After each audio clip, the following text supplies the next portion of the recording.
Great defeaters, new and old, welcome back to another what we hope will be action-packed version and show episode of the breakdown.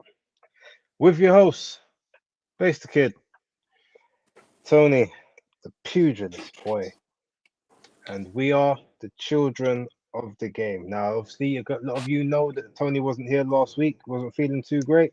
So, how are you now? How was your weekend? And are you fighting fit and ready to go? I'm feeling ready, willing, and able. Let's give it a go. Okay, right. So before we even get into doing what we normally do, which is to shout out whoever's here thus far on the channel, I just want to play something. Um, we may not necessarily talk about this fight, but I'm going to be playing this clip at least 3 times in the show. We'll do it now, maybe in the middle, and then once the show's ended. But I feel like it's only right that this clip gets its own moment and its own highlight on the show. So here we go.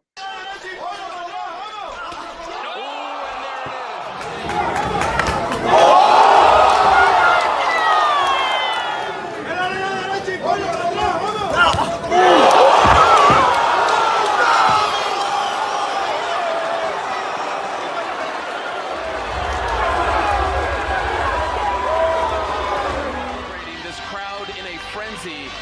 Navarro's still out in the exact same position. That could very well end up being my KO of the year. I haven't decided yet, but it's gonna be tight. I've got a few. When my video comes out, this is probably the first time I've been really excited to do a KO of the year video. Although I will admit this is probably going to be the hardest one I've ever had to do because there's been some monsters. The weekend just gone, I think we had three minimum that could have been included on that. But there's been a plethora of tremendously violent, brutal, vicious, any other superlative you want to put out there, KOs for 2023. So yeah, it's going to be a difficult one, but it's also going to be enjoyable. Right. Before we get into the show, we must show manners and respect each and every time, as always. So first up, Philip Anson, #1 in the building. Big up to you. Thank you very much for tuning in, and thank you for obviously tuning in last week and on my live over the weekend. Untraceable, big up to you. Dan the man, hardest working guy on X, big up to you, one and always. Jam down 187, one of the funniest guys in the chat. Big ups to you. Blessings for always being here. Alexander the Great, big ups to you, Alex. So I hope you're doing well over there in the States at the moment. Jay Lanks, um, and Clyde. Big up Clyde Jordan, big ups to you. As always in the boxing group. I know he likes to get in on these when he has a moment. And G Chain for stepping in as well. Big ups to you, evening to you. And yes, as he did say, hit that like button. So Can I without just further ado, also just oh, add a big up? I know they might not be here right now, but big up to all the boys from Croy Gas Amateur Boxing Club. Big up to all the trainers. I know you guys sometimes aren't able to watch because some of the boys are still training right now, but they do catch the repeat. They do catch it later on when they get home. So big up to all of you guys, and hope you enjoy the show. yeah, salute to y'all. Right, so what we'll do first, Tony, seeing as you weren't here last week. Oh, wait, hold on. Jonah31, big subscriber to the channel. You must get your honors and respect as well. You weren't here last week, so I will leave the decision to you as to what fight we will start off with, and I will let you take it away. And then I will follow your lead on that one. So when you are ready, please proceed with which fight you think we need to discuss first. Interesting. Okay. Let's start with a biggie and a baddie. Bam Rodriguez against Sonny Edwards. You sure you want to start with the main event first? We haven't got everyone in the building yet. All right. I mean, if you And want to go for it, if that's what you want. But I mean, how are we gonna follow that? all right, let me look again. Let me look again.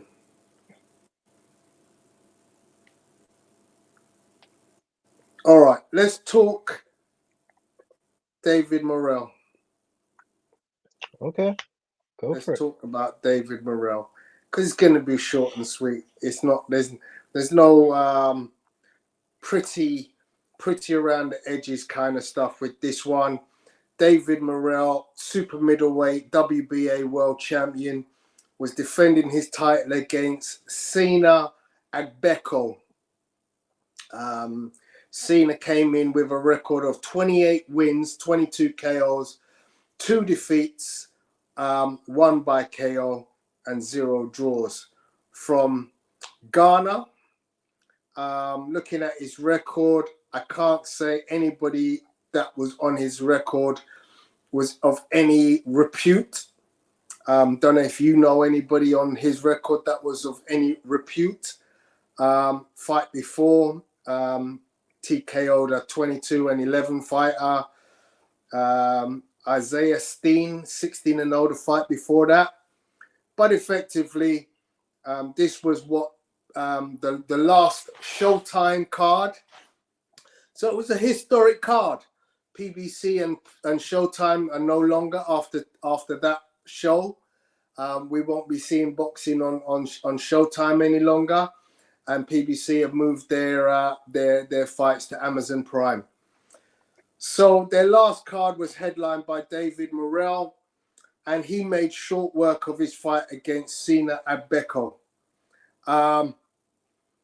Listen, I've got no footage, I've got no pictures, but all I can say is David Morrell is again showing himself to be the real deal. He dispatched of Sina Agbeko in 2 rounds flat with a devastating knockout in the 2nd round. It was poetry in motion. David Morrell, the Olympian, the former Cuban Olympian boxer, is undoubtedly a very highly skilled exponent in boxing. You know, he's one that we've talked about on every single one of his fights. We've praised him, we've lauded him. He doesn't seem to have any flaws. But what he does seem to be doing right now is floating around the edges of the major fighters. You know, we all know now that he's a major force in his weight category. He now needs a valid world title challenge. He's almost like the big brother to Gervonta Tank David, in that he's gonna beat everybody who he should beat, but he hasn't beaten anybody. Can you get that comparison? I know your face is saying, "Well, is he Tank?" No, he's not. You can't see the similarity. That's a horrid comparison. That's an awful comparison. But carry on. Okay, Please. but anyway, you know, look, when it comes down to the fighting business, David Morrell, very good stand-up boxer, throws punches in bunches, a great stiff jab, good body movement, good feet and head movement. He basically was in and out for round 1, and then sat down on his punches round 2 and dispatched of his opponent. As I said, you know, he just looks like the complete boxer. I think there are things that can be improved, but you need to see a better type of fighter, a more elite fighter, to see his errors shown up.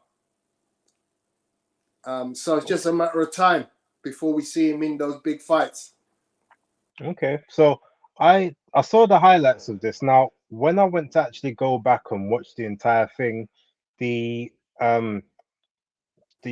website that I normally use for this, it had been blocked due to copyright. But luckily, the highlights were pretty much what the fight showed as well.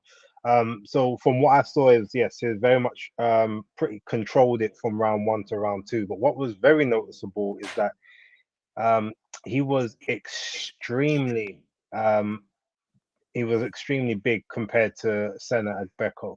And I remember that after the fight, Senna Beko had said that he's gonna go back down to middleweight because these guys are just way too big for him. So I don't know if necessarily he called out Morel to start with, or if this was just the opportunity that sort of came his way. But I guess he's quickly found out that this is not his level or his division. Now, with regards to that, I remember big ups to Ade because he used to say quite a lot that a lot of these African fighters, you'll find that they're actually in fights with other very, very tough sort of Africans, so Ghanaians, Nigerians, South Africans, and they're in there with these really, really, really hard fights throughout the entire year. No, no sort of bring-alongs. It's just hard fight after hard fight after hard fight.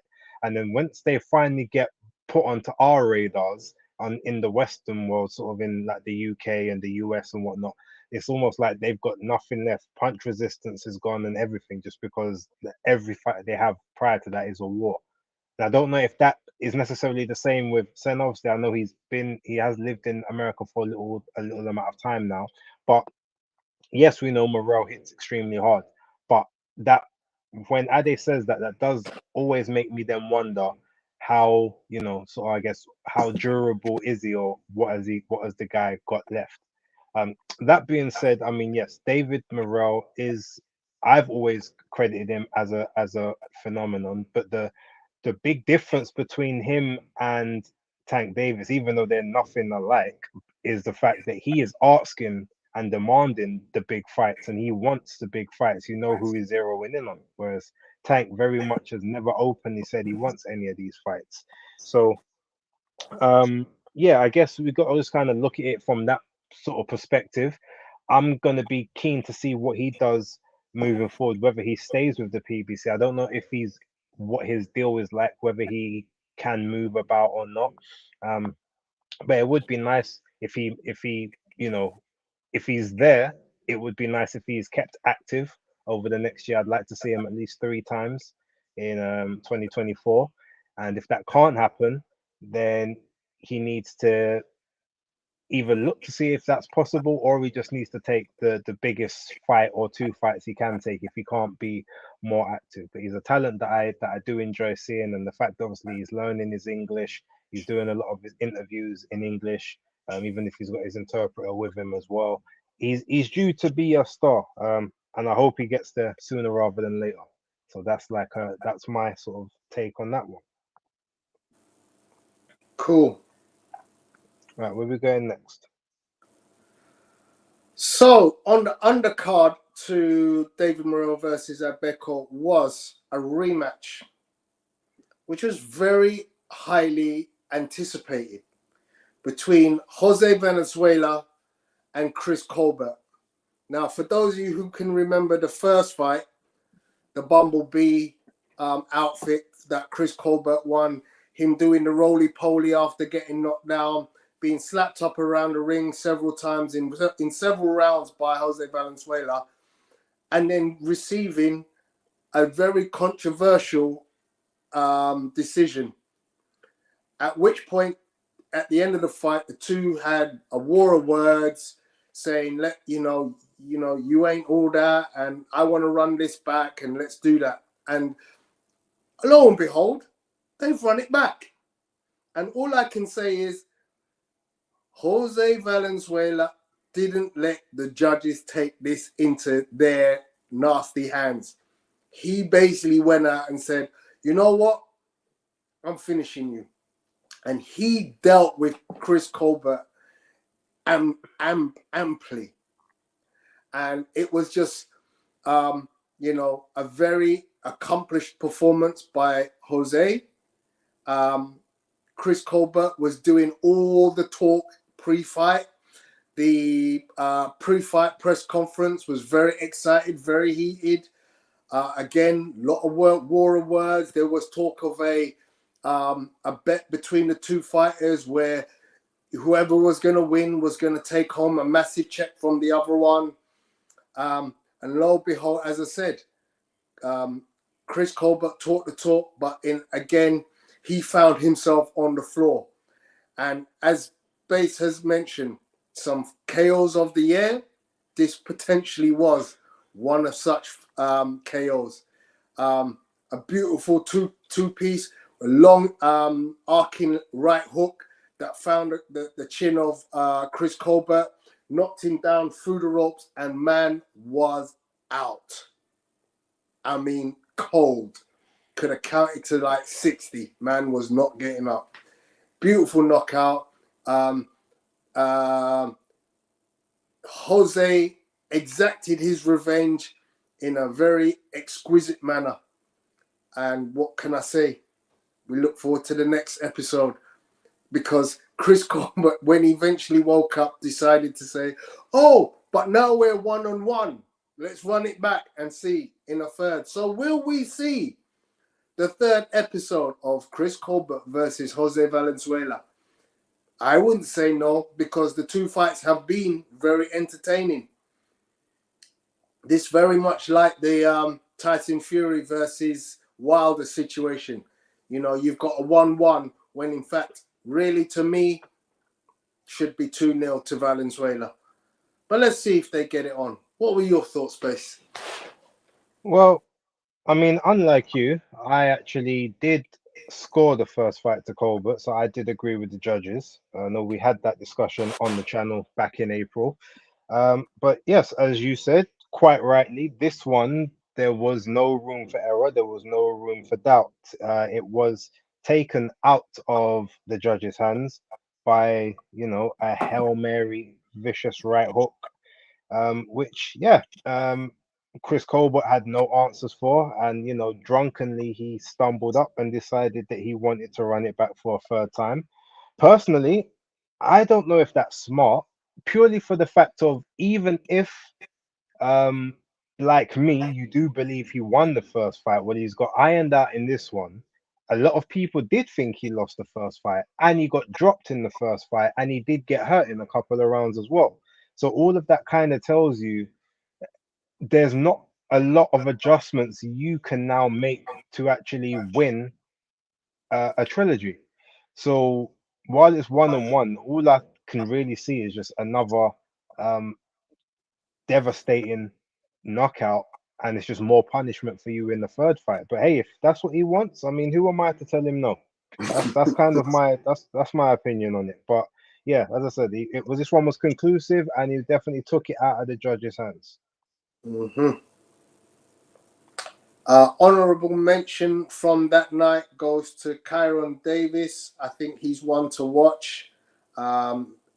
Middleweight had a unanimous decision over Cruz Stewart.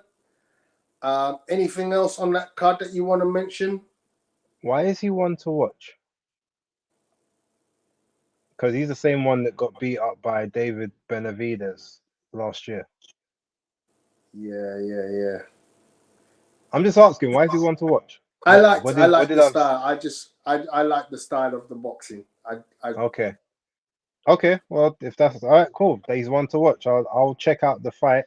I didn't get to see the undercard and that because, as I said, my stream has cut out since since that happened. But yeah, cool. Wait, do you want to run it over to the what's it called card really quick then? The either the Josh Kelly card or the Jake Paul card on the Friday. So the Jake Paul card on the Friday, you know me, I'm not one to get involved, but obviously there was one fight rather that I had a small interest in, but I can honestly say I'm gonna leave that fight to you to commentate on, which is Shadasia Green versus Franchon Cruz Dezern.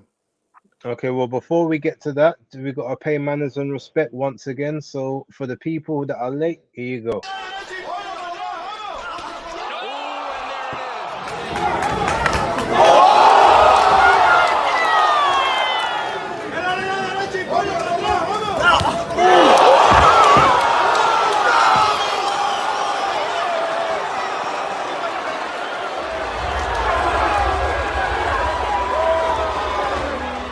this crowd in a frenzy.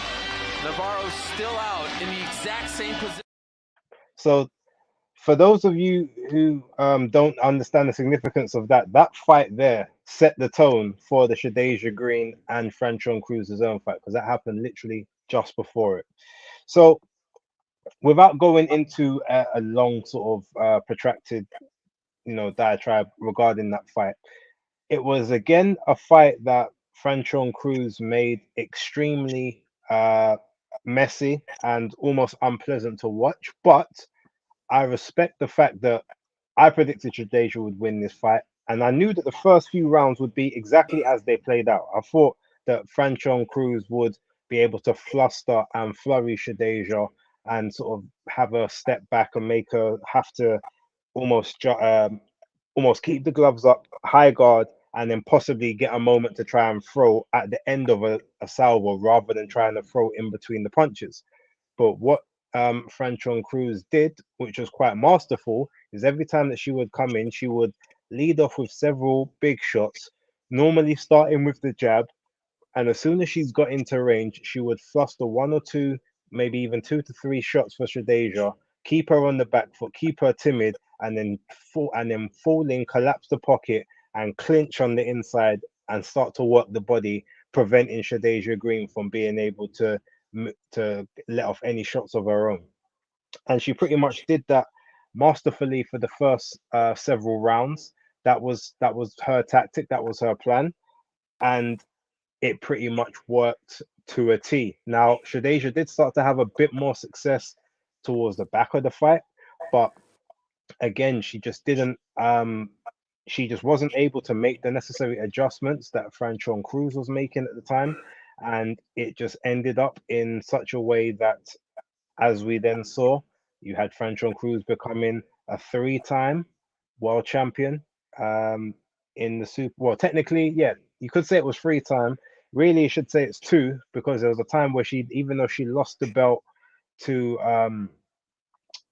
I can't remember the girl's name, but the girl then failed for drugs and she ended up getting the belt given back to her because the fight was a no contest. So that was the second time, and she lost to Savannah Marshall. Now obviously she's got this time again getting the WBC back. So she's put herself in prime position to run it back with Savannah Marshall or get a Clarissa Shields fight if that's what Clarissa wants to do.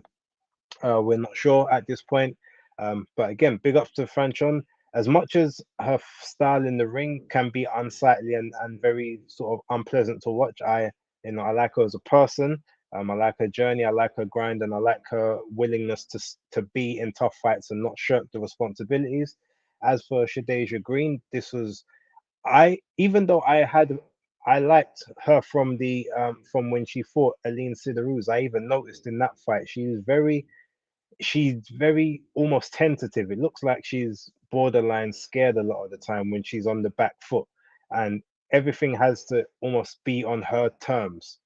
And even in the fight before this one, it was a very similar thing. When her punches weren't working and things weren't on her terms, and the girl kept coming forward at her, all of a sudden things changed, and she looked a lot more uncomfortable. So now it seems to be that she doesn't like pressure. She prefers people that will box with her so that she can get her shots off and trade in that vein. But she's just, when it comes to the actual, I guess when it just comes down to the business end of it, this is a big setback, and this may be just her stumbling block. This might be her Daniel Dubois moment almost.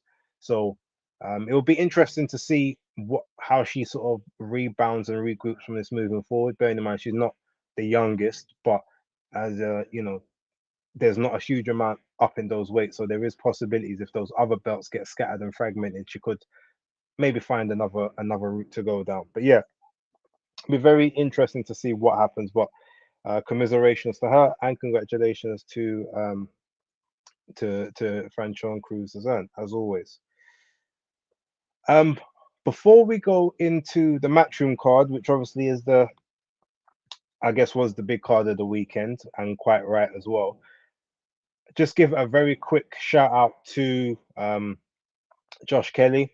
I mean, he faced, what was his name? Placido Ramirez, I think the guy's name was. And um, it wasn't any great shakes. I won't really, there was nothing real major to talk about. It lasted 3 rounds.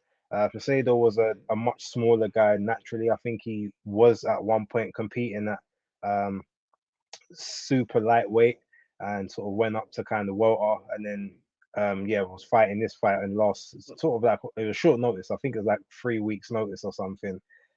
So he then went to the super welterweight division for this one, the junior middleweight division. He didn't really look like he wanted to know a lot of the time while he was there, and yeah, ultimately we saw a quick pivot, uh, um, a touch from Josh Kelly, quick pivot to the side, very sharp, stiff uppercut through the middle, lands straight on the nose, and Pesado goes down to a knee, holding his nose, thinking it's busted, thinking it's bleeding, but he quickly decides at that moment that he doesn't want any more of that. Whether he could have made the count. Whether he understood the count from the ref, I'm not even sure. But his head was down the entire time. There was probably a bit of discombobulation there, but yeah, I think he made that decision because, to be honest, even after it was waved off, he still was on his knees for a few seconds after. So he may literally have just not known what was going on. But it was, yes, it was a very dirty a dirty uppercut, and it was I guess, a good win for Josh Kelly on short notice. So again, big ups to him. He wants to. He said that he's calling out Conor Ben and he's calling out Chris Eubank Jr. Sorry. So I guess we will wait and see what sort of happens with regards to his next steps. But another victory on the weekend. Now, with that being said, we can move to the main card, which obviously was the matchroom card for the weekend. That's all any of us were really sort of keen on. And with this card, look, I think the fight to start with has to be Junaid Boston versus Gordy Ross II, which was on the before the bell part of the broadcast. It was the one before the bell fight that I saw in the press conference that I said, okay, I want to watch this fight. And what I really liked about this fight was it was two unbeaten guys, one that had been calling out the other, and then thinking, I'm assuming Gordy Ross must have just thought, okay, this is just one of those typical, Euro bums as they will typical padded record, ain't been in there with no one. I know that I could take him out. Now, Russ didn't. He wasn't the quickest mover. He had very minimal head movement, but what he did have was he had a good solid jab when he used it, and he always had his neck tucked into his shoulder as he was coming forward. So even though he was getting caught with a lot of shots coming in, he was able to sort of take and absorb some of the power just by making sure that his neck was kind of always inside the shoulders, as a bit of a shock absorber. The first few rounds, Janae Boston was getting the better of the work. He was exchanging. He was sort of circling, trying to load up power shots as well when Russ was coming in on the entries. But Russ was also trying to go to the body quite a bit.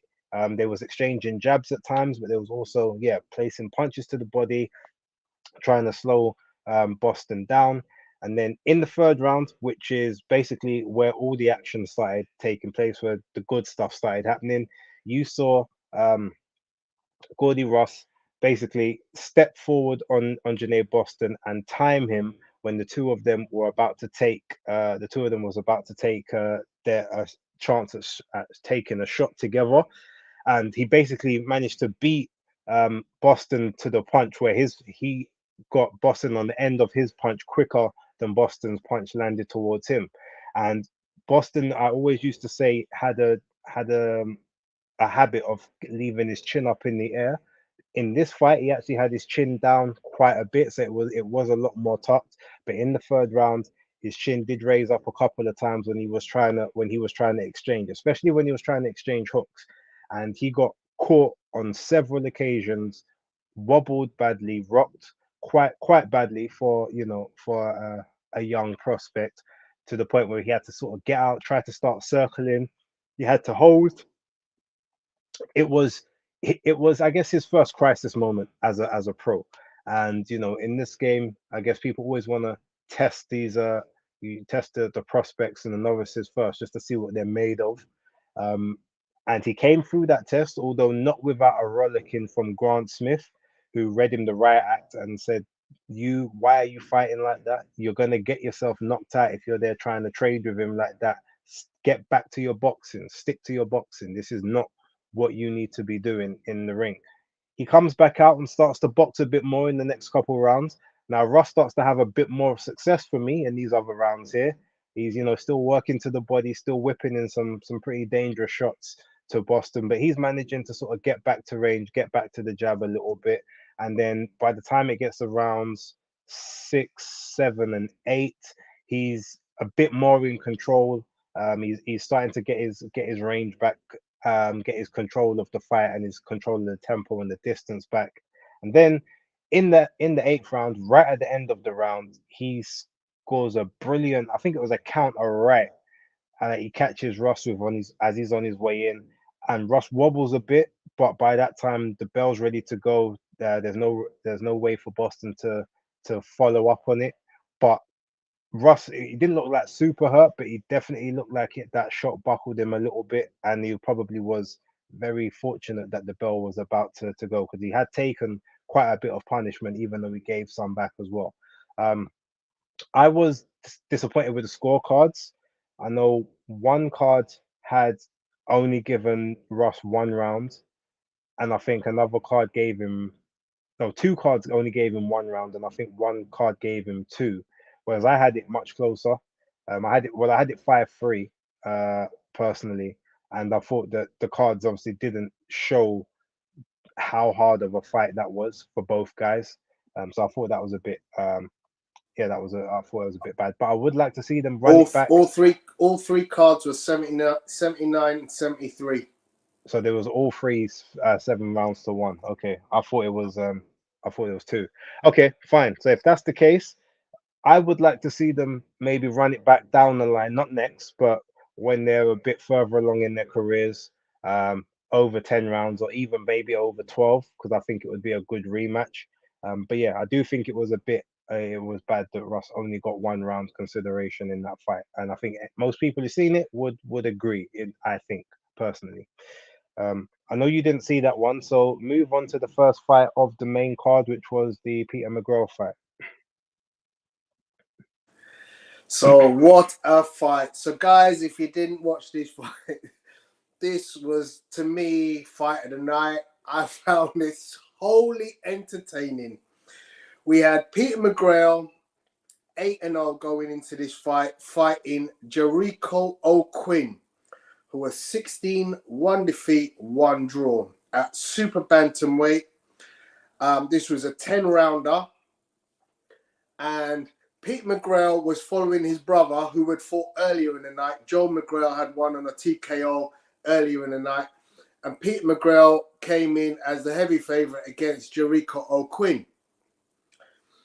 And all I can say is this was wholly entertaining, because Peter McGraw is a fantastic boxer. Let's not cut it any way. He's a very good, highly talented, was a very good amateur from Liverpool. And he came out on smoke, boxed beautifully, great footwork, great ring generalship.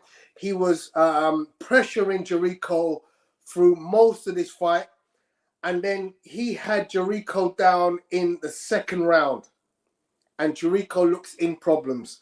But Peter McGraw kept to his boxing, didn't overdo it. He bided his time, and he maintained good posture, good form. And again, got into the ascendancy over Jericho O'Quinn, who was finding it very difficult to land punches against the very efficient McGraw.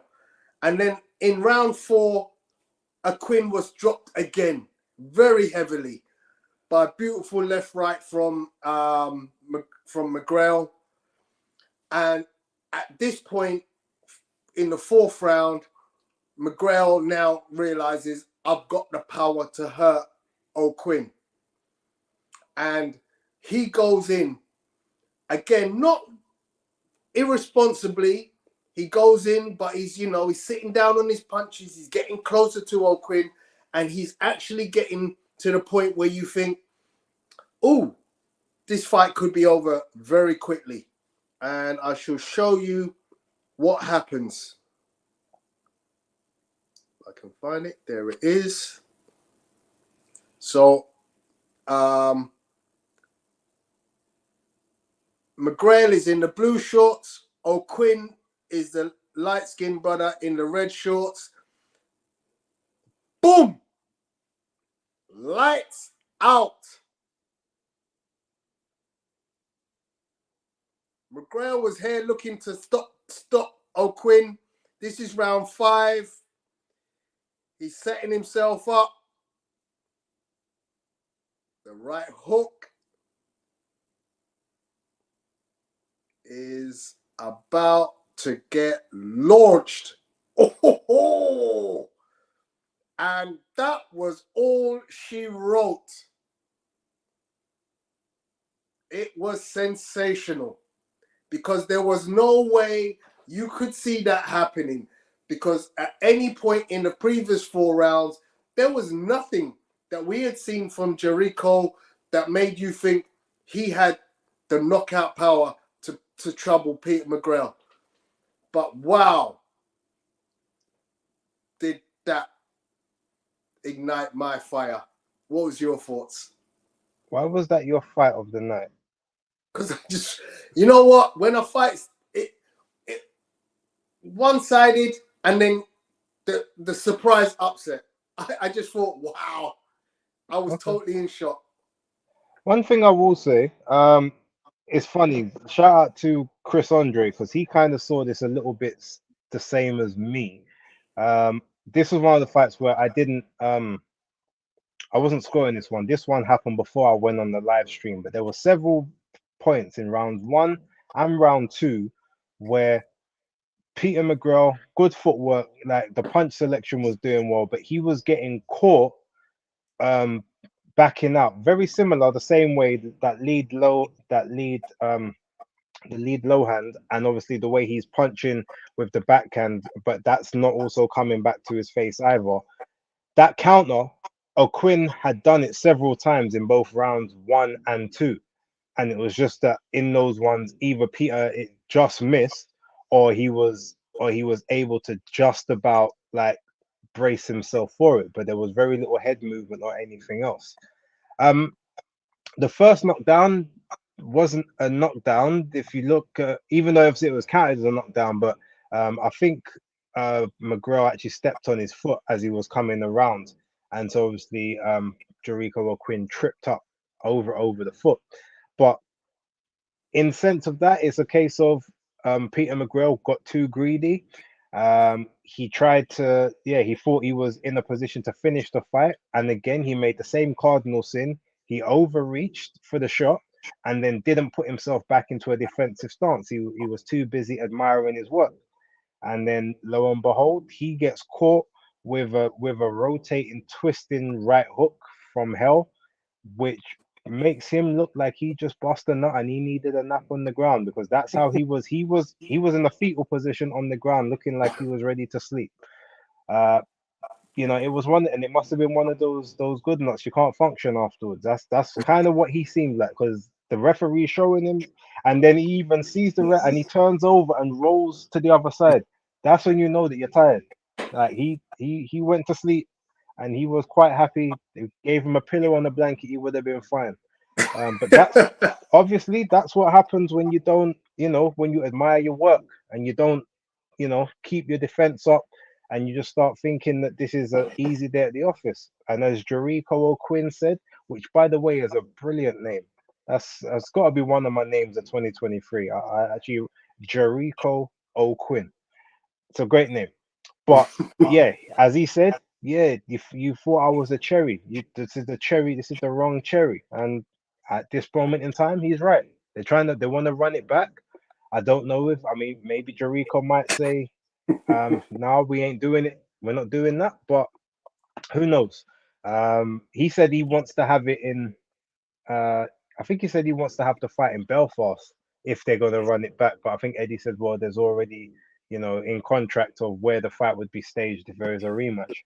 But that one, what I'm going to say is, I don't think prospects should be having rematch clauses. All right, cool. If you wanna run it back, all right, make the guy a new offer and get that fight on. But you shouldn't. I don't think a prospect should be tied in, or like their opponent should be tied into a rematch clause for prospects. I disagree with that. All right, if you're a championship fighter or you're a headline fighter, fine, but not with someone that's basically opening up a show or doing before the bell. Having rematch clauses in there to me is insane.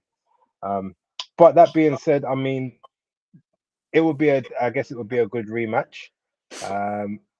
Jericho, I would assume, would have more time to prep for a rematch, so he might be able to do even better. But then Peter McGrail's going to realize what he'd done wrong, and maybe that will be enough for him to, get his dub back on it at the end. But it'll be interesting nonetheless. Yeah, we can move on from there. So where we going next, Tony? Okay, so we will go to Galal Yafai fighting for his WBC International Flyweight title. Galal Yafai, of course, one of the famous Yafai brothers. He's now 5-0 following his Olympic gold medal. He was facing up against Rocco Santomauro. You like my pronunciation there, Base? I mean, it was better than some of your other ones. Okay, so Santomauro from California came in with a record of 22 wins, 6 KOs, 2 defeats, 1 KO. And he was sporting a very debonair mustache, very twirly mustache in his pre-fight and also on the night of the fight. But obviously, this is another stepping stone for Galal Yafai. A little bit of footage, I think. Did I? Yes, I did. I did manage to pull just the bare minimum for the fight. But this was definitely another good opportunity for Galal to show his boxing skills. He was up against a very tall, rangy fighter in Santomauro, who was able to use his reach quite well, to try and keep Galal busy. At no point in time was Galal able to completely dominate Santomauro. Santomauro was very much, very strong. He was able to take the combinations of Galal Yafai throughout the fight, but Galal was very much more, busier throughout most of the fight. Through the early rounds, for the first couple of rounds, Santomauro was very much in it. But as the fight progressed through the 10-round distance, Galal basically just broke down Santomauro with his precise punching. He was able to keep himself away from danger after riding through some of the early assaults that Santomauro was offering in the first couple of rounds. But essentially, good footwork, good ring generalship from Galal was what he used to dominate his opponent and cause some facial damage in and around both eyes, and effectively win on a very good boxing display to win this fight. So he goes on 6-0 now. Obviously, he's looking to get to higher levels in this division. They're very much fast tracking him, I believe. It was a totally dominating performance by Galal, and we look forward to seeing where he goes next. What was your thoughts, Base? I must be the only person who has seen this fight differently because everyone is telling me that Galal Yafai, quote unquote, dominated this fight or he won it comfortably, won it convincingly. I'm sorry. I watched this fight. I commentated on this fight. I was actually doing like the commentary, running commentary, live stream. I had Santomoro winning that fight. Um, What? especially from rounds 4 onwards. The first 3 rounds, I gave Galal pretty much for what I saw done very well in those rounds, punches in bunches. But from the fourth round onwards, you had Santomoro who was turning with him. He was preventing him from being able to catch him on the pivots. He was blocking the majority of Galal's shots on his gloves. On the gloves, he was riding the others. He was tucking up, not taking any shots, and he was popping Galal's head back left, right, and center. But from rounds 5, 6, 7, 8 onwards, especially when Galal started to get tired, to the point where he then started to push Galal back and take center ring. He was taking control of the center ring from rounds 7, 8, and 9 onwards. Now I don't know if people were just necessarily seeing there was a lot more punch activity from Galal Yafai, and maybe I need to watch it again because I was tired, but I was commentating on the fight. I was doing it punch for punch. Everyone could see my live stream, and I had Moro winning at least 5 of those last 6 rounds. So I mean, I've got round 7 going on right now in front of me, just so you know. Yeah, Santomaro is in the center of the ring, but Galalia fight is using superb footwork to slip every punch that Santomaro is throwing. He's slipping to the side of his punches and effectively using his combinations to destroy or to damage Santomaro. Santomaro's eye is bleeding right down the left-hand side. He's getting beat yeah, up but the eye properly the by eye the was fight. bleeding from a head clash. It wasn't a punch that caused that. Yeah, but he's getting beat up, man. He's getting beat up. Look, your fight I'm is I'm I'm sorry. I'm gonna I like think I you need said. to watch that again. I will watch it again. But as I said, I watched that fight and I saw Santomoro punching, clean punching Galal Yafai more than Galal was punching him, especially towards the end of the fight. He was getting bullied in the ring from rounds 5 onwards. Once Moro had started to learn, once he got the timing of his pivot and was able to turn with him, Galal wasn't having the same answers that he was having before then. That's how I saw the fight. I knew he would probably get the victory anyway, but the that I think that might have been the scorecards where there was one in one. I think it was like 9 rounds to 1 and then 8 rounds to 2. Um, but in the day, because I need to watch it again, I'm not going to argue with anyone too much. I gave my opinion on X. I've given my opinion here from when I watched the fight. I think Galal lost a lot of the rounds that people were giving him, and I don't think he performed as well as some people made out. And even he said his performance weren't great. So I think in his mind, he knows that chances are, um, whether he was lucky to win the fight or not, he knows that there's a lot that he did wrong, and he was getting caught with way too many shots than he should have been. Um, but again, anyone who wants to see my actual take on it, the live stream is on my channel. You can have a look and see what I saw in the moment while I was commentating. That's what I'll say on it. Alexander, this is by far not not even close to being the first time we've disagreed on a fight. But he hasn't started. He hasn't watched the breakdown from the start. Yeah, He was true more that. Monday True Night that. Smoke than breakdown. Yeah. But yeah, but cool. Like I said, I'm quite happy to be wrong on that one, but I mean, saw a lot different too. it's quite telling that the judges' decisions were 99-91, 98-93, and 97-93. So it was very heavily favoured in Galal's favour. And I think that's more because of punch output and the fact that he it's is the got A to be. side. Yeah, but the punch to be output, honest, the the punches punch have to output land. They weren't and not landing. only the output, but to me, Galal hits a higher percentage of his shots. You know, he slips a hell of a lot of what Santomaro throws. Like I said, I'm gonna watch it back, saying but that I disagree. Santomaro doesn't hit him and make it a fight. You know, he has to work all 10 rounds. But to me, your fight throws more punches, more accurate punches, and is easily the winner of this fight. Easily. Not 99-91, definitely not. But certainly I would have thought 97-93 easily. Okay, cool. Right, go to the chief support. Okay, so chief support on that card was Murodjon Akhmadaliev facing Kevin Gonzalez. Akhmadaliev 11-1-0 in a title, in a WBA super bantamweight title eliminator. Kevin Gonzalez came in with a record of 26 wins, no defeats, and 1 draw.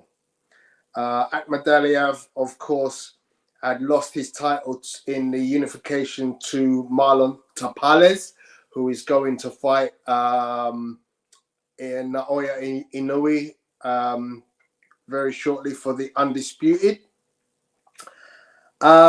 This was, again, a very good fight. You know, Akhmadaliev is a beast. I mean, you know, he's a very tough boxer. You know, the Uzbekistan fighter is very much a pressure fighter. He throws a lot of punches. He throws a lot of combinations. You know, he's very much, you know, a high volume, high output guy. And he did exactly what was expected of him against, you know, Kevin Gonzalez. And so the little bit of footage that I've got will show the kind of work that Akhmadaliev was accustomed to. But let's be honest, he didn't get it all his own way early doors. Kevin Gonzalez was very much in this to try and cause an upset. And in the early rounds, he went toe-to-toe with Akhmadaliev. As you can see, you know, they're fighting in close quarters. Akhmadaliev, look at the body, the muscle, the musculature on Akhmadaliev is just huge. You know, he's a very strong, ripped fighter who throws very heavy hands.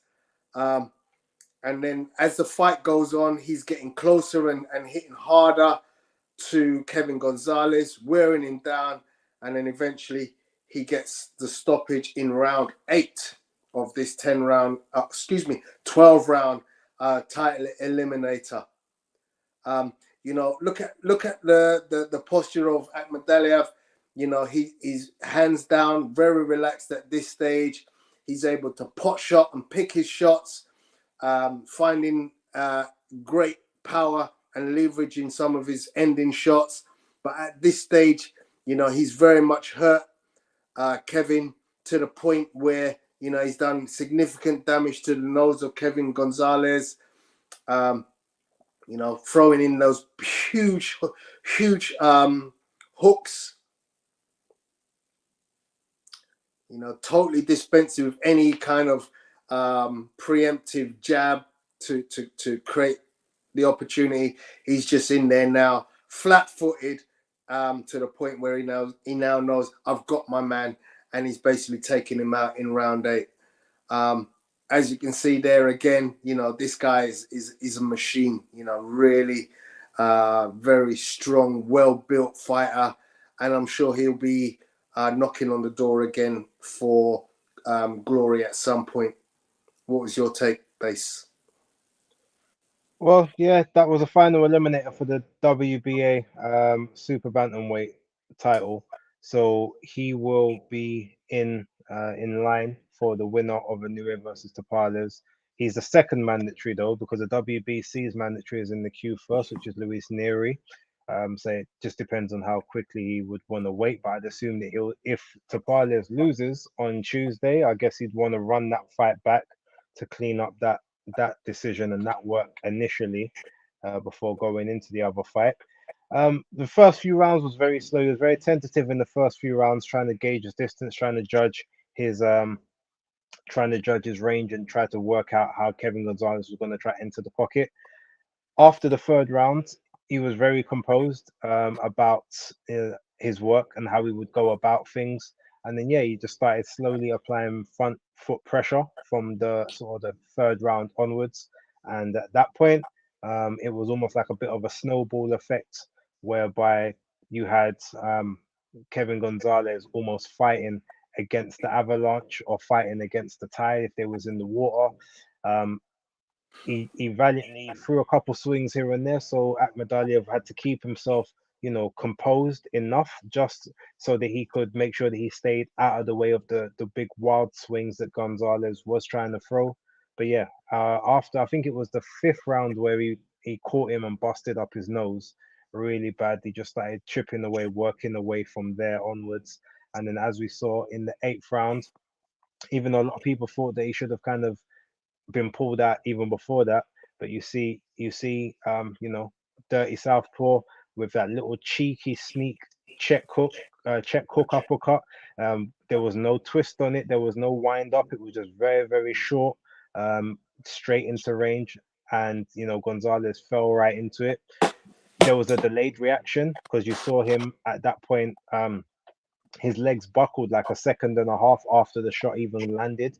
So that's just how you know that he didn't see it or didn't feel that shot coming at all. Then, he gets up, he's okay to go. But then Gonzalez comes back in, two-piece, 1-2. He goes back down again. The ref jumps in, fight's over, and quite right as well. Akhmadaliev he was levels above, but he just started a bit. He started slow, but not as slow as he started in the Tapada's fight. Had he have started at a similar pace to that fight, he may have actually got the actual decision in Tapada's rather than losing split decisions defeat. But yeah, it'd be interesting to see what happens moving forward. So I look forward to seeing how that all shakes out. Now, with that being said, we'll get to the main event, but just before we do, for any new members of the boxing fraternity and our loyal subscribers, just want to say it again, just for my own selfish gratification. Here you go.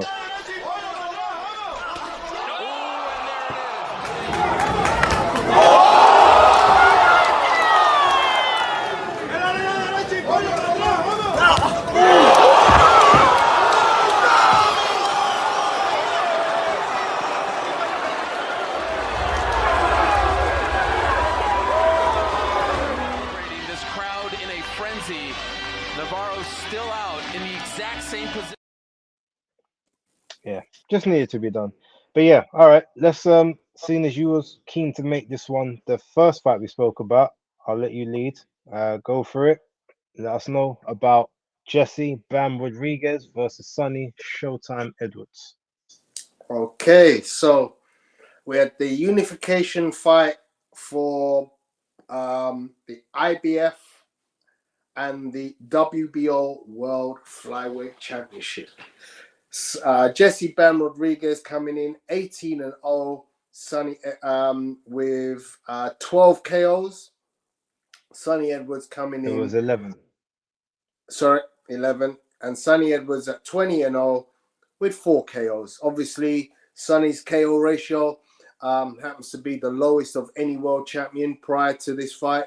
And obviously, that showed that he really didn't carry a huge amount of pop, but what he did cover, what he did present was an ultimately very experienced, very cagey, very accomplished boxing pedigree, which I felt would be a huge problem for Bam Rodriguez. Now, the difference maker in this fight was, to me, undoubtedly size. Bam just looked bigger. They stepped up on the scale after all the histrionics in the press conference. Sonny giving it what Sonny normally does. But when they stepped up on the scale, tops off, I suddenly realized, you know what? Bam is so much bigger. Not only that, but he carries a huge wingspan. So his arms are technically just so much longer than Sonny's, and that would ultimately be one of the huge problems that Sonny would face.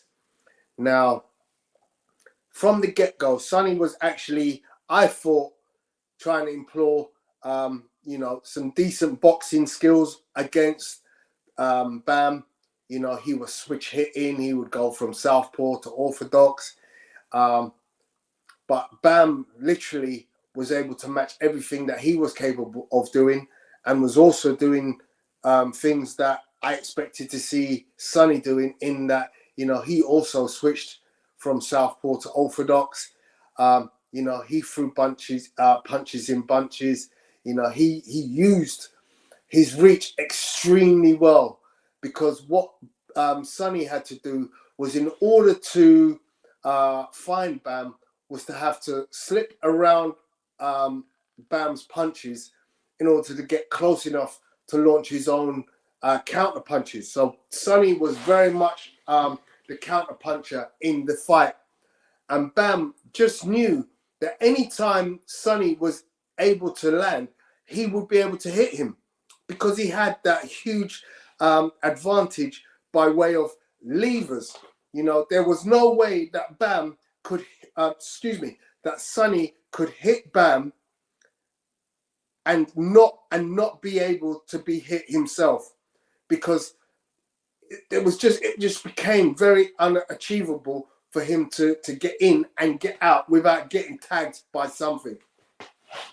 But to Sonny's credit, you know, he did what he does really well. He early rounds, you know, he did a lot of foot movement, a lot of head movement, a lot of angles, you know, slipping and countering, you know, in order to hit Bam. And he did hit Bam with a lot of punches. However, those punches, as I said, because he doesn't have that huge pop in his punches, were just not able to deter Bam from staying in the pocket and saying, okay, come at me. Because when you give me 2 or 3, I'm going to give you 2 harder punches. And so there were exchanges where Sonny would hit Bam more than Bam, but the punches that you remember were always Bam's, because his were far more punishing. And effectively, he was able to create a cut and also some damage to the eye. It's the left eye of Sonny, and from literally like round 3 or 4 onwards, you know, that eye was causing a lot of damage, had caused a lot of damage, and Sonny was clearly, having a problem being able to adjust to the fact that his vision was impaired by the damage to the eye. Now, we later on found out that he'd broken the orbital bone in the eye, and to his credit, Sonny managed to go a hell of a lot of rounds with that eye very badly compromised. You know, I've got to give credit to Sonny.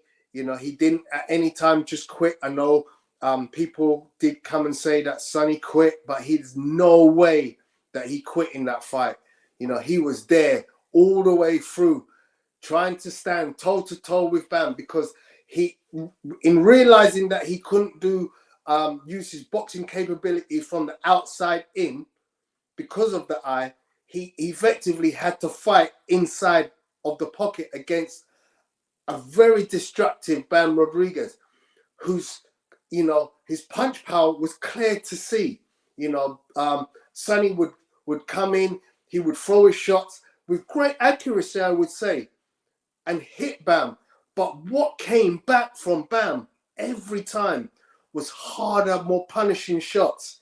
You know, Sonny would often trade with Bam in several rounds, in several parts of each round, and just be not able to get the better of those battles close in. So at this point, I'm going to play the little bit of footage that I've got, so you can see what I'm talking about. And effectively, you know, Sonny was very brave. You know, shout out to you, Sonny. I know he has watched the show before. You know, Sonny and I, we have talked. He's a local Croydon lad. But, you know, he kept in there. He made this a fight. This was no way a one-sided beatdown. It looks very heavily in favor of Bam, but there's no way that, you know, this was just a one-sided fight. You know, Sonny was all the way in this fight, giving his best, counter-punching, you know, the way he does very well.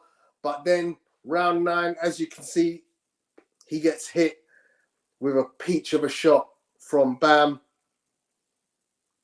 and it drops him heavily. Beautiful left.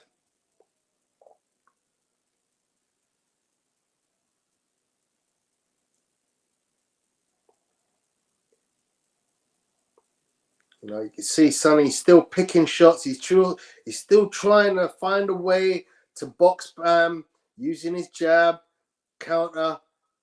You know, he knows he can't fight with the eye damage, and then he just gets caught with that beautiful left straight from Bam that drops him.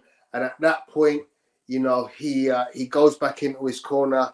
His corner have a word with him, and unfortunately, you can see the damage to the eye there was so significant that the corner called it off. But credit to Bam, you know, one hell of a fight. Really enjoyed that fight.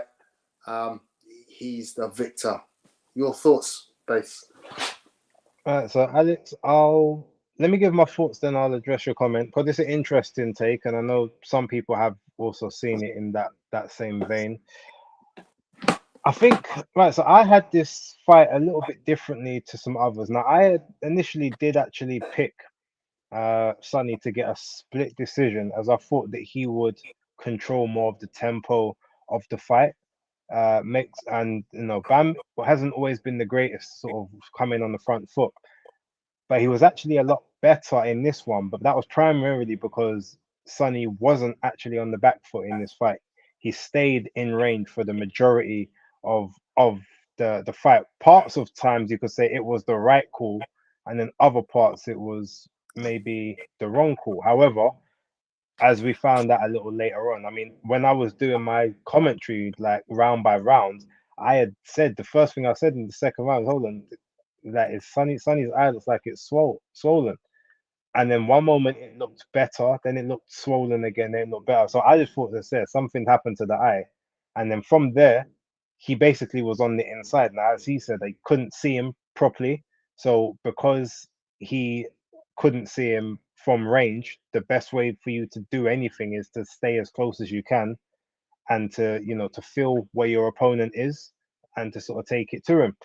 Just unfortunately, while I do believe that Sonny probably has more power than his record suggests, you know, we know he's not ultimately he's not a knockout puncher. We know that's not his game, nor is that the game that he's trained himself to fight in. So even if you've got the power, if you've developed a game whereby you won't sit down on your shots for years, when it comes time for you to start sitting down on the shots, you still naturally don't do it, or don't do it to the level that you would need to deter someone who, for all intents and purposes, probably has a much harder chin than you and is used to taking those shots and is used to and is prepared more to take a shot to give one.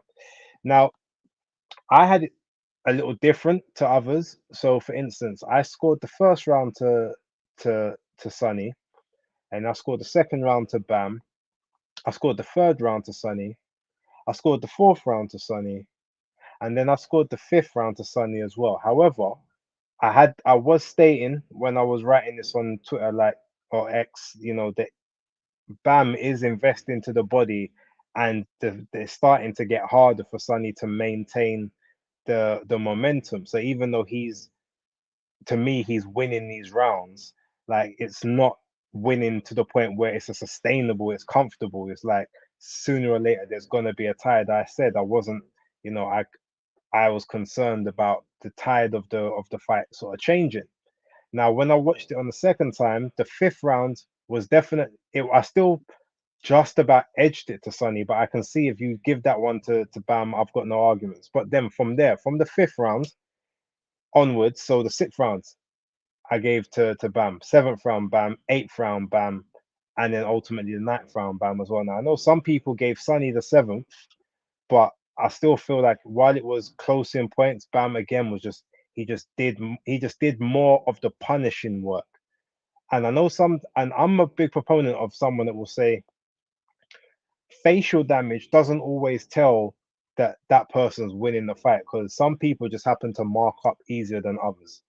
Um, the way I would more judge it is how many of the shots that you're throwing are visibly disturbing your opponent. Because while Bam was throwing a lot, there was nothing that he landed before, say, I think round 7, whereby Sonny looked visibly hurt or he had to run from the shot. It's like he'll take a shot and then he'll come back. It just so happens that the shot he's taken happens to mark him up and damage him more than what was going back in the other direction. So that's kind of how I was viewing the fight. I did think Sonny was he was never in control as such, but I did think he was winning those early rounds. But it was just a case of as he was winning those rounds, there was a lot being taken out of him for sort of the back stretch of that fight. Now we get to obviously round 9. You know, they're trading. Sonny's trying his hardest to stay in there, but at this point, you can clearly see that a lot of the will and the fight's kind of being beaten out of him. But he won't quit. He won't let go. He gets caught with, the mother of all counter left hands as he's trying to throw his own shot. So that doubled the impact. Falls down, face plants, and as soon as he face planted and got back to his knee, I thought the towel would come in there. I From about I think round 7 onwards, I said I think this fight's gonna get stopped. Um, and it's interesting because obviously once that's happened, he sees the referee, he gets up at the 8 count where he's supposed to get up, he says, "Do you want to continue? I want to keep going." Wipes his gloves, then the bell goes, and he ends up going. He goes to his corner. Now, here's the thing: a lot of people haven't listened to what is actually being said in the corner prior to obviously what Sonny says, which none of us could actually hear. He later on tells us what he said to Grant. But if you hear the commentary team say, yeah, they're going to call this fight off, as soon as he walks back to the corner, he stumbles just as he's getting like right to the side of the corner, and you can hear Grant Smith yell outside the ring, towel, like yell, and he's yelled out for the towel because he wants to throw it in. Bear in mind, we've heard him say that he wants to stop the fight from the end of the 7th round. And obviously Sonny's looked over to him and he's whispering. He's obviously then told us that he said, "Look, I can't see him. I can't see him anymore. I can't see him." And at that point, Grant, he doesn't even wait for the towel to be given to him. He just taps the ref and waves it off. Now, maybe you might say that was Sonny's almost a capitulation to say, "Look, we need to. Yeah, look, I can no longer defend myself. So do what you've got to do." I think he might have also been a bit resigned to the fact that the fight was going to get stopped anyway, because remember, Grant had already said, "I want to stop this fight. Like you don't know how bad your face looks right now." He's like, he doesn't hit that hard. He's like, well, look at your face. That tells a different story. And I think at that point, he probably walked back to the corner, realizing that, like, I'm not gonna, there's nothing I'm gonna be able to do in this fight, and I don't think he's not gonna let me carry on. Like, he's not nothing I say in this moment is gonna change this. So I've just got to be honest. And at that point, like, yeah, Grant, look, I can't even see him anymore. And Grant makes the decision to wave it off. So in my opinion, I feel like maybe he gave up resistance, but I don't think he quit. Like, for him to have quit, he would have had to have either stayed on the ground, which would have been well within his right to do, told the ref, "I don't want to carry on," or said out loud, "Yeah, Grant, I can't carry on. I don't want to carry on." That would be more than this. I feel like he's made the decision to tell his corner the truth, because he knows their decision was going to be a certain thing anyway, and there was not really anything he was going to be able to do to change it. I don't think Grant Smith would have given him the extra round, even if he said, "No, I'm fine, let me go, please." I think Grant would have, because at that point, there's absolutely no way that he's going to win the fight. He's definitely down on the cards at this point. Even if you've got my scorecard where he'd be down 2 points instead of one, but he's down on the cards. He's just been knocked down. His face is a mess. Bam's face looks fresh. You haven't got anything. You haven't got the Hail Mary shot chance to win this, and you're not going to pick up the next 3 or 4 rounds. So I feel like his corner made the right decision. They was gonna do that anyway. I personally don't think he quit, but I do think he ultimately as I said to Beats on X, I think he accepted his fate.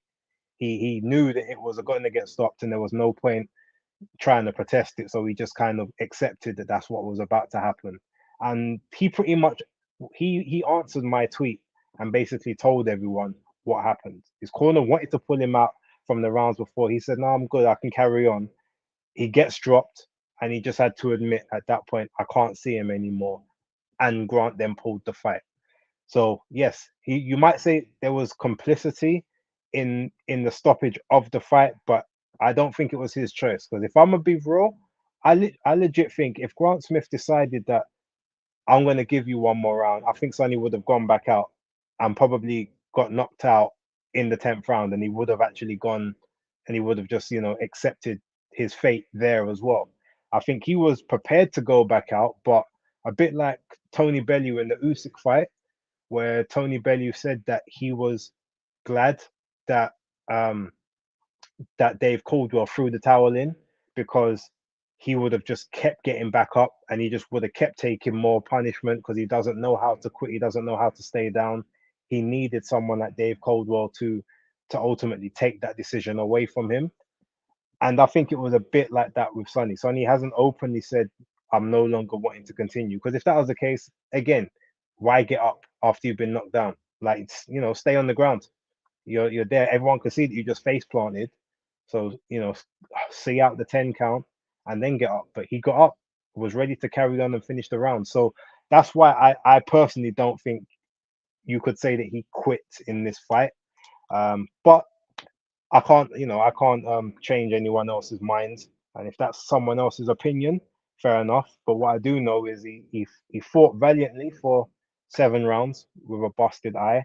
And yeah, good luck to him for whatever he does next. Bam's gonna vacate both of those belts. I reckon there's a big chance that Sonny picks them both back up at a later date.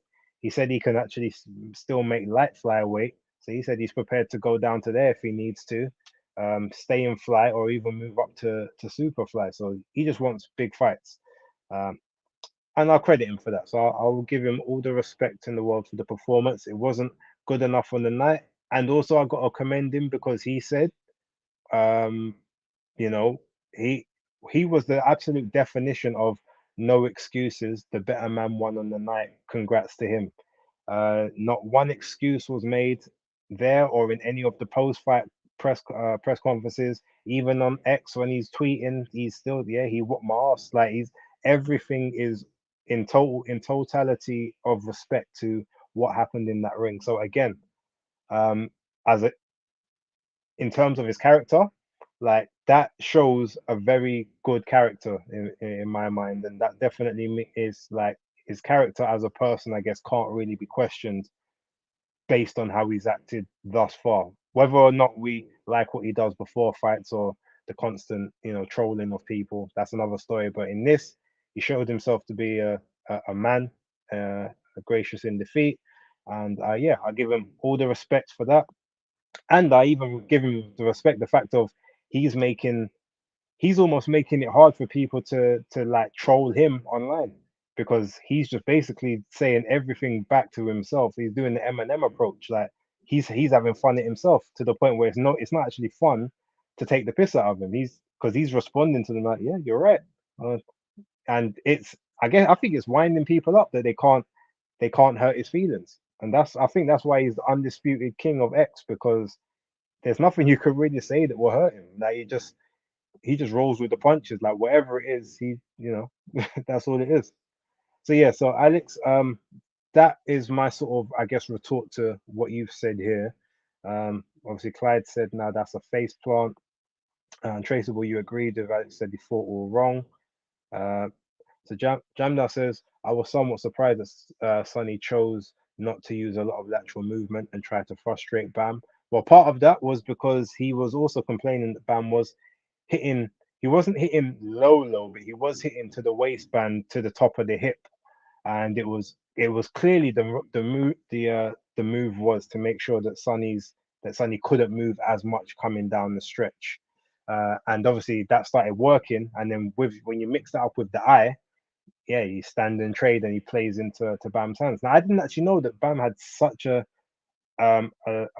reach advantage over Sonny. Sonny's the taller of the two, but Bam had like a 7-inch reach advantage.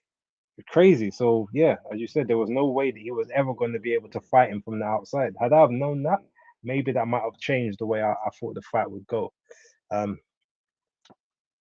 yeah, I think Sonny did that because his eye was too damaged and figured he'd have a better chance of defending himself on the inside than at range where his vision was compromised. Agreed. Philip says Sonny chose to fight toe to toe instead of box and move. So dumb. He bit off more than he could chew with that decision. Even the commentators mentioned it. It's fair. Jam down. Nah, I disagree with that take. Sonny did not appreciate the body shot and to me looked visibly uncomfortable when they landed, even to the point of complaints to the ref from the first round.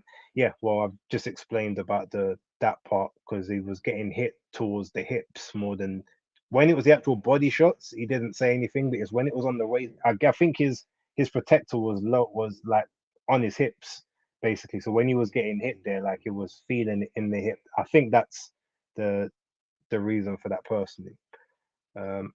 Sonny being stationary made more sense once his eye was damaged, but he chose to stand in the pocket for most parts of the very beginning of the first round. Again, that might have been because of the reach advantage. That's true, but I think Sonny was trying to send a message to Bam that he wouldn't be bullied, but it backfired and he got his eye damaged in the second, so he was forced to stand closer. Here you could have been a plan. I respect that Sonny made no excuses, of course. Who should Sonny fight next? Well, he says no gimme fights, no keep busy fights, no bring back fights. But he did say that, I mean, the Galauya firefight, he said that's probably closer to being made now. So that could be maybe the rebound, because ultimately if you can't get past that one, then maybe your time at the top level could be done at this stage. It could be that, but like he said, he's prepared to go down to light fly and face the champions down there if he has to, or go up to super fly. So more than likely, you'll probably get a voluntary at one of the other champions, or Eddie can give him some money, can pay one of the bigger champions for that fight. Get Delakian or get Martinez in the ring, or fight for one of the vacant titles to see if he can get a petition to fight for his old IBF belt again, or even the WBO.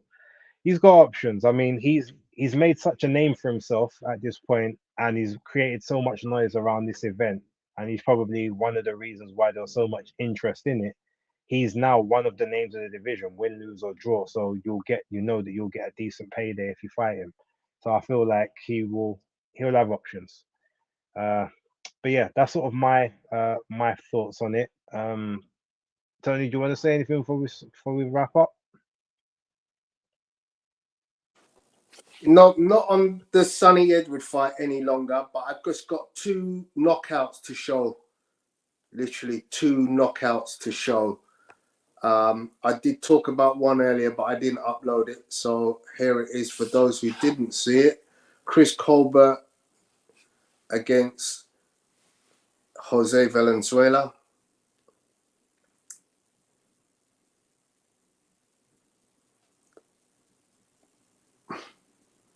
Lights out. I love that picture. I absolutely love that picture. And the other one was what I thought you might want to talk a little bit more about, was Jake Paul against Andre August. Obviously, I don't do a great deal of this misfit boxing, but Jake Paul, to his credit, came out with this. Slump. Also, we've got to separate Jake Paul from quote unquote misfits. Like he's not one of them in it. Okay, Yeah, I know he's ranked by the influencer, but WBC now, isn't he? So yeah, yeah. technically Not we even have not to. even just because of that, but ultimately he's he's not on Misfits cards. Like he's actually got legit boxers in his fights and everything else. So I don't put him with those, but I understand why it's still not your cup of tea. But maybe once he steps the levels up, if he actually gets to a decent like regional level, maybe you will start to view his fights a bit better. But yeah, it was a pretty devastating knockout. But it won't go on my knockouts of the year only because of the level of competition. And like I said, there's so many good ones on there that I won't that just can't make the list. And as for Alex saying base, every time you say Superfly, I keep thinking of the old pro wrestlers, Jimmy Superfly Snooker. I mean, yeah, he was super fly. I mean, that was my era of wrestling. It was he was one of the best ones. Him and the Steamboat. I think those were the two of the Ricky the Dragon Steamboat. Those were some of the greatest back in the day. But yeah, all right. Well, look, it's getting late. A couple of the teams that I was expecting to do some bits today did not, which is not a great thing. So Tony, give him your socials so we can be out of here. Cool. So you can catch me on Twitter and YouTube at Pugilistboy. I can be caught on Instagram, which is where I put most of my content. Not a lot of boxing stuff, but there is most of my content on Instagram under Pugilistic Boy. Yeah, go ahead. Yeah, so as for me, before you say anything else, right, BaseDaKID, the hardcore casual, I'm gonna have an episode out tomorrow. I'm not sure what I'm necessarily gonna talk about in totality, but there will be some previews, obviously going towards Day of Reckoning taking place on Saturday. There will be a live stream for that, so look out for the information on that. Will be coming shortly, and there's going to be two basis picks. One, I'm gonna split the fights up into a 4 and a 5. And then I think I might also add the Inoue fight onto the end of one as well. Not quite sure, but you can catch me on YouTube, BaseDaKID, the hardcore casual, as you can see written right there. On X, you can catch me at B_A_S_E, or you can just type in BaseDaKID and it does show up. On Instagram, BaseDaKID as well, but I don't really post on there, so you can follow on there if you want, but it won't be boxing related. Cool. So this is Anything our you wanna last say? show before Christmas. I want to thank all the viewers who come in on here regularly, spend their time on a Tuesday afternoon to hear us chopping it up. We appreciate you. Thank you very much. Hope you all have a wonderful Christmas. If you're not a celebrator of Christmas, then season's greetings, and hope you have a happy whatever else you want to do during the time. Enjoy your time off. Enjoy your children, and we will see you next week. Yep, I second that. Merry Christmas, Feliz Navidad for anyone who looks at it that way. Anything in between, all good. Happy holidays, season's greetings. We'll catch you on the next side. Peace.